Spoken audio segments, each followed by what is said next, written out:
So we're here at CPAC and I've just run into someone with a very interesting t-shirt and it asked me why. So why are you wearing this today and what's been your response? Well, the response is my profession should be arresting more pedophiles, and we can do that if we don't waste time on a green plan. I'm here at CPAC today to spread this message that drugs should be a medical issue handled by doctors, not police officers, judges, and prisons. What kind of response have you gotten from other people here? It is quite a conservative base here, obviously. We're at CPAC. Well, it's a tremendously positive response. Everyone under 40 gets it.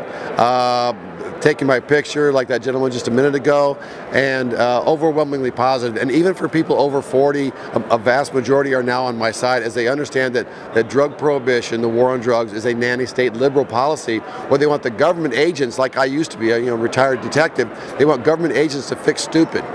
And the government can't fix stupid, and these people get that if you articulate it properly, and that's what I'm here to do. Is this your first year? Oh no, this is my 7th. Has the response been gradually, do you think, improving? Yes. I mean, in 2006, I was persona non grata. I was like cockroaches. People did not like me.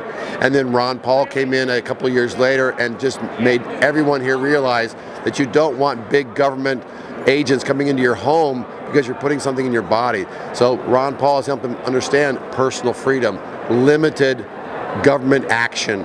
And so that's why when Sarah Palin was just so great, because she had that big gulp soda, it's the same principle. The government shouldn't be telling you what you can put in your body as an adult. That's just silly. And it's just getting people to understand that on a more, not just food, that applies to everything, that you are in charge of your own life. So what point in your career did you have a certain turning point, or were you always had this view?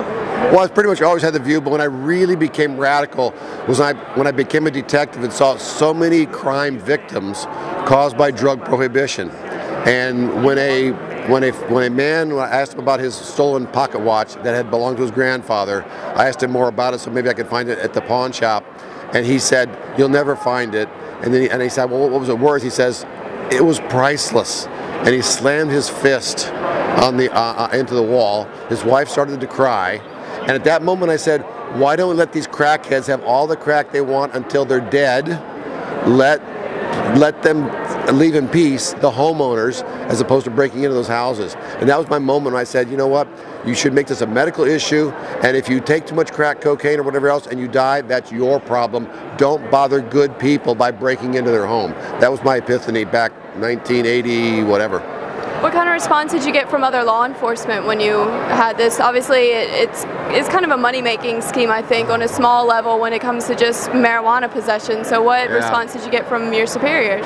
Well, from my superiors, I've had a horrible reaction because they understand very well what you just said. It's a money-making scheme. You give us about $14 billion a year to chase a green plant, Willie Nelson, Snoop Dogg. So for them, it means federal grants, free federal money, free state money to chase the green plant. Now, rank and file, street cops like I used to be, we get it. About 60% will say we should legalize it, treat it like alcohol, tax it, etc. We should not be chasing a green plant. But that's rank and file, and only off camera and perhaps retired or at least drunk. So you have an organization that works with Washington now. Can you tell us a little bit about that? Yeah, I founded COPS, Citizens Opposing Prohibition.org in 2009 to continue my work in Congress representing law enforcement, that segment that thinks that drugs should be a medical issue. And then my job should be public safety, not your personal safety. And I meet with all members of Congress once a year, 535 congressmen once a year, to spread the message that in Congress it should be a states' rights, 10th Amendment controlled issue. Let Texas run Texas on the green plant, etc. And that's all I do in Congress is say apply the 10th Amendment. Great, and just to kind of wrap it up, what do you see for the future? What kind of direction do you see happening, and how can people spread more awareness about this, that it is an issue that affects a lot of people? Yeah, please contact your congressmen, your senators, and say on the issue of drugs and drug war, make this a states' rights 10th Amendment issue. Because the step number one is to take the power away from Washington and return it closer to the people in the state capitals of Springfield, Lansing, Austin, and Annapolis. That's the first big step, and that's what I ask everybody to do. Just contact your federal officials. They know what to do. They're just afraid to do it.